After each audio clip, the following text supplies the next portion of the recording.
रमेश गौतमको रियालिटी शोमा भुटानी इतिहासको अपव्याख्या।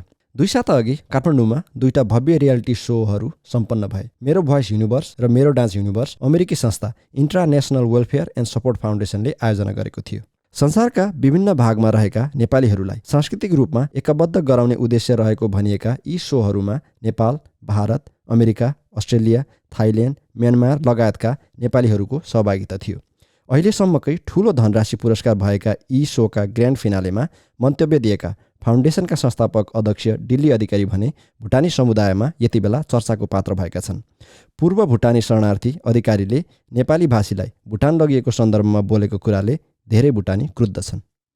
अधिकारीले नेपालका प्रधानमन्त्री सामु छातीमा हात राखेर झापा र मोरङका शरणार्थी शिविरहरूमा अहिले पनि दारुण वर्तमान र अनिश्चित भविष्य बाँचिरहेको हाम्रो समुदायको छुटेको एउटा खण्डको दीर्घकालीन समस्या समाधानको निम्ति अनुरोध गरे।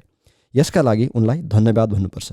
यद्यपि यी प्रशंसनीय प्रयासहरूबीच हाम्रो मनभित्र नेपाली मन र शिरमा नेपाली जातिप्रतिको सम्मान भएको पुष्टि गर्न अधिकारी भुटानमा नेपालीहरूको इतिहासलाई लिएर अनेक कुतर्क गर्छन्।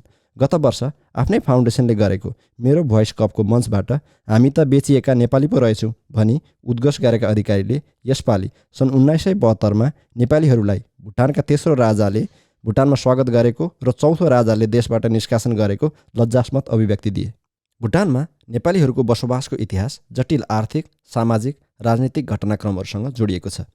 केही इतिहासकारले नेपालीहरू 17औं शताब्दीको दोस्रो दशकमा भुटान पुगेको उल्लेख गरेका छन् भने कतिपय अध्येता लिखित दस्तावेजको अभावमा यस्ता दाबीलाई आधिकारिक इतिहास मान्न नसकिने तर्क गर्छन्। तथापि उनीहरूले समेत भुटान र नेपाल तत्कालीन गोर्खा राज्यबीच त्यति बेला कायम मैत्रीपूर्ण सम्बन्धका आधारमा यो दाबी पूर्णतः असत्य हुन नसक्ने स्वीकारेका छन्। सन् 1907मा भुटानमा वाङचुक वंशीय राजकीय सत्ता स्थापित हुँदा दक्षिण भुटानमा ठूलो नेपाली समुदाय पहिलेदेखि नै थियो भनी इस्ट इन्डिया कम्पनीका ब्रिटिस अधिकारीहरूले आफ्ना रिपोर्टहरूमा उल्लेख गरेका छन्। भुटानमा विविध समयमा पारित भएका नागरिकता ऐनहरू हेर्ने हो भने दिल्ली अधिकारीको दाबी सरासर मिथ्या प्रमाणित हुन्छ। सन् 1958को भुटानको राष्ट्रियता कानुन, सन् 1977को परिमार्जित ऐन र सन् 1985को भुटानको नागरिकता ऐनले भुटानी नागरिकता प्राप्त गर्नका लागि विशेष मापदण्ड र शर्तहरू उल्लेख गरेका छन्। नेपालीहरूको स्थायी बसोबासलाई हतोत्साहित गर्न निर्मित 1958को राष्ट्रियता कानुनका परिकल्पनाकार भुटानका तेस्रा राजा जिग्मे दोर्जी वाङचुक नै थिए। उक्त कानुनमा भुटानमा कम्तीमा 10 वर्ष बसोबास गरेको र कृषियोग्य भूमिको स्वामित्व भएका विदेशीहरू राजाप्रति वफादारीको शपथ लिएपछि भुटानी नागरिकताका लागि आवेदन दिन योग्य हुनेछन् भनिएको छ। सन् 1977मा चौथा राजा जिग्मे सिङ्गे वाङचुकद्वारा परिमार्जित कानुनमा नागरिकताको आवेदन दिन सरकारी सेवामा रहेकालाई 15 वर्ष र अन्य सबैलाई 20 वर्ष भुटानमा बसेको हुनुपर्ने र साथै जोङ्खा भाषा र भुटानको इतिहासको केही ज्ञान हुनुपर्ने उल्लेख छ। 1985को नागरिकता ऐनले अवैध आप्रवासीको बाढीलाई नियन्त्रण गर्न थप कदम चाल्यो। अब आमा बाबु नै भुटानी भएकाले मात्र जन्मका आधारमा नागरिकता दिने भयो। नागरिकता प्राप्त गर्न 1958लाई आधार वर्ष मानियो र यो समयभन्दा अघिदेखि भुटानमा बसेको प्रमाण प्रस्तुत गर्न नसक्नेहरूलाई अवैध आप्रवासी ठहरियो। भुटानी संस्कृतिमा जोड दिएका कारण एक राष्ट्र एक जनता नीति भनिने यस ऐनले भुटानी नागरिक हुन जोङ्खा भाषामा प्रवीणता एवं भुटानी संस्कृति, रीतिरिवाज, परम्परा र इतिहासको थप पर्याप्त ज्ञानलाई अनिवार्य बनाइयो। साथै अपराधिक गतिविधि वा जनता, देश र नरेश विरुद्ध संलग्न रहेको पाइए नागरिकता खारेज हुने व्यवस्था लागू गरियो। नेपालीहरूको बसोबासलाई व्यवस्थित गर्न तथा थप विदेशीहरूलाई भुटान प्रवेशबाट रोक्न नीति बनाउने राजाले नेपालीहरूलाई स्वागत गरे भन्नु मनगणन्ते एकालाप मात्र हो। लामो इतिहास भएको खास जातिप्रति लक्षित बदनियतपूर्ण ऐनहरूको निहितार्थ अर्को छलफलको विषय हो। तथापि दिल्ली अधिकारीले भने जस्तो सन् 1972मा केही नेपालीले भुटान प्रवेश गरेको भए उनीहरू 1985को ऐनका आधारमा सरासर अवैध आप्रवासी ठहरन्छन्। त्यसो भए चौथा राजाले आफूलाई अनागरिक करार गरी देश निकाला गरे भनी रोइलो गर्नुको तुक रहँदैन। नेपालीहरूको वर्चस्व कालान्तरमा राजनीतिक अस्थिरताको कारक बन्छ भन्ने भएले अक्रान्त सरकारले स्वदेशी तथा विदेशी अनुसन्धाता भर्ती गरेर धेरै नेपाली अवैध आप्रवासी भएको र उनीहरू राष्ट्रिय सुरक्षा, सार्वभौमिकता तथा संस्कृतिमाथि ठूलो चुनौती भएको भाष्य निर्माण गरायो। सन् 1988मा गैर नागरिक पहिचान गर्ने न्युमा नेपाली प्रति लक्षित जनगणना मार्फत धेरैलाई अस्थायी मजदुर र आर्थिक आप्रवासी करार गर्दै अनागरिक भएको घोषणा गर्यो। नेपालीहरूले यस्तो सांस्कृतिक अतिक्रमण र भेदभावपूर्ण जनगणना विरुद्ध अपिल गरे। शान्तिपूर्ण प्रदर्शन मार्फत मानव अधिकारका लागि नारा लगाए। यससँगै धेरै देशद्रोही ठहरिए। यस्तो चक्रीय षड्यन्त्रको क्रूरता सहन नसकेर धेरै नेपाली देश छोड्न बाध्य भए।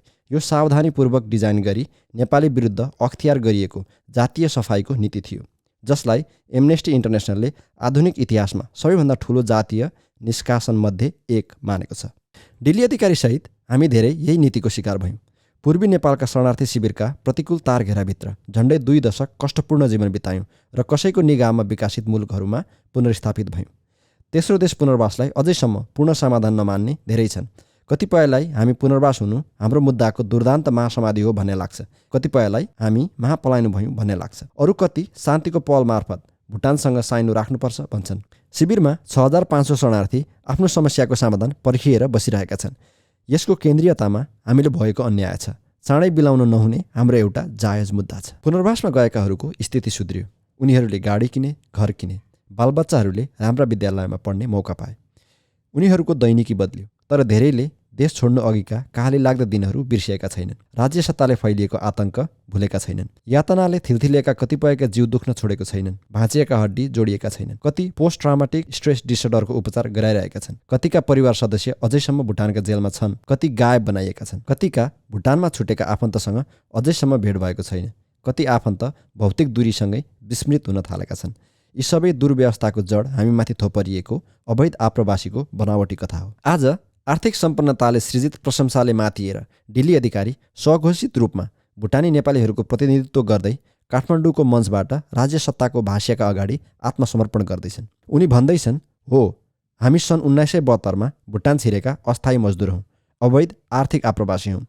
भुटानमा बसे पनि हामी कहिल्यै भुटानी भएनौँ, हामी जहिल्यै नेपाली थियौँ। तर्कसङ्गत सत्यता र स्थापित प्रमाण चासोका विषय भइदिन्थे भने दिल्ली अधिकारीले भुटानमा नेपाली बसोबासको प्रकृति र समयरेखाबारे गलत प्रचार गर्ने थिएनन्। भुटानी राजाहरूबारे अध्ययन गरेर बोल्थे। आफ्नै चरित्र, विश्वसनीयता र नैतिकतामा प्रश्नचिन्ह खडा गर्ने थिएनन्। देशका सम्माननीय प्रधानमन्त्री, सभामुख लगायत विशिष्ट व्यक्ति उपस्थित कार्यक्रममा बोल्दा अलिकति तयारी चाहिन्छ भन्ने हेक्का राखिदिएका भए भाषा, साहित्य, संस्कृतिको उत्थानमा जुटेको व्यक्तिको शब्द उच्चारण अर्कै तहको हुन्थ्यो। उनका लागि नैतिक आचरण महत्त्वपूर्ण भइदिन्थ्यो भने आफू नेपाली हुने ध्याउन्न विस्थापनको दुष्चक्रबाट विक्षिप्त भुटानीहरूको जीवित मुद्दाको अपमान गर्ने थिएनन्। भुटानमा अझै 2 लाखभन्दा बढी नेपाली बसोबास गर्छन्। धेरै नेपाली भुटानी हुन सङ्घर्षरत छन्। अधिकारीको मन्तव्यले भुटानभित्र बस्ने नेपालीलाई सैद्धान्तिक रूपमा उस्तो असर त गर्दैन, तर त्यहाँ बस्नेहरूको पहिचानलाई सम्मान गर्ने नैतिकता उनमा हुन्थ्यो भने त्यसरी बोल्ने थिएनन्। सफल व्यवसाय अधिकारी व्यापार रणनीतिहरू राम्रैसँग बुझ्छन्। भावनाको खेतीबाट राम्रै फसल भित्रिन्छ भन्ने जान्दछन्। उसै पनि नेपालमा ज्ञानभन्दा धेरै भावुकता र हल्ला बिग्छ। उनी यही भावुकता र हल्लाको सपना बाँड्छन्। संसारभरि छरिएका 7 करोड नेपालीलाई सांस्कृतिक रूपमा एकबद्ध गर्ने महत्त्वाकांक्षा सुनाउँछन्, जबकि उनलाई थाहा छ अमेरिकाका ओहायो राज्यमा पुनर्वासित 50,000 भन्दा कम भुटानी नेपालीलाई समेत एकबद्ध गर्न सकिएको छैन। रियालिटी शोको मञ्च ऐतिहासिक सन्दर्भको प्राज्ञिक बौद्धिक विमर्श गर्ने ठाउँ होइन सायद। दिल्ली अधिकारीका आधारहीन भावुक शब्द सम्मोहनका प्रकर्षणहरूले ऐतिहासिक डिस्कोर्सको पृथक मार्ग सायदै बनाउलान्, तर हल्लाको व्यापारले हल्लाकै उपभोक्ताहरूको समूह बनाउन सक्ने क्षमता राख्छ। यस्ता समूहले भ्रम छरेर इतिहासलाई लायर प्याराडक्स बनाइदिन सक्छन्। पैसाका बलमा यस्तो अनैतिक हरकत गर्ने इज्जत कसैले पाउनु हुँदैन। नेपालका कलाकार, मिडियाकर्मी, सांस्कृतिक अभियन्तासहित भुटानी नेपालीहरूलाई माया गर्ने सबैले यस्ता दुराग्रही दुर्वृत्तिलाई हतोत्साहित गरिदिनुपर्छ। सदियौँदेखि मान्दै आएको नेपाली संस्कृति पालन गर्नबाट हामीलाई कसैले निषेध गर्न सक्दैन। हाम्रो राष्ट्रियता पहिचान जे भए पनि खुल्ला हृदयले म नेपाली हुँ भन्न हामीलाई कसैले रोकेको छैन। हामी नेपाली हुनबाट भुटानमा अवैध आर्थिक आप्रवासी नै भएको हुनुपर्छ भन्ने छैन। दिल्ली अधिकारीले आफू विशेष नेपाली हुन असंवेदनशील वक्तव्य मार्फत ऐतिहासिक सत्यताको जानाजान विकृतीकरण गरी हाम्रो समुदायमा विद्यमान सत्यता, सहानुभूति र एकताको सिद्धान्तलाई कलङ्कित गरेका छन्। भाद्र 18, 2080 यी कान्तिपुर न्युजमा प्रकाशित रमेश गौतमको रियालिटी शोमा भुटानी इतिहासको अपव्याख्या नामक लेखलाई जस्ताको त्यस्तै वाचन गरेका छौँ। पक्ष वा विपक्षको निर्णय तपाईँ स्वयं लिनुहोला र पक्ष वा विपक्षमा कुनै तर्क राख्न चाहनुहुन्छ भने कमेन्ट सेक्सनको प्रयोग गर्नुहोला। धन्यवाद। हवस् त, नमस्ते।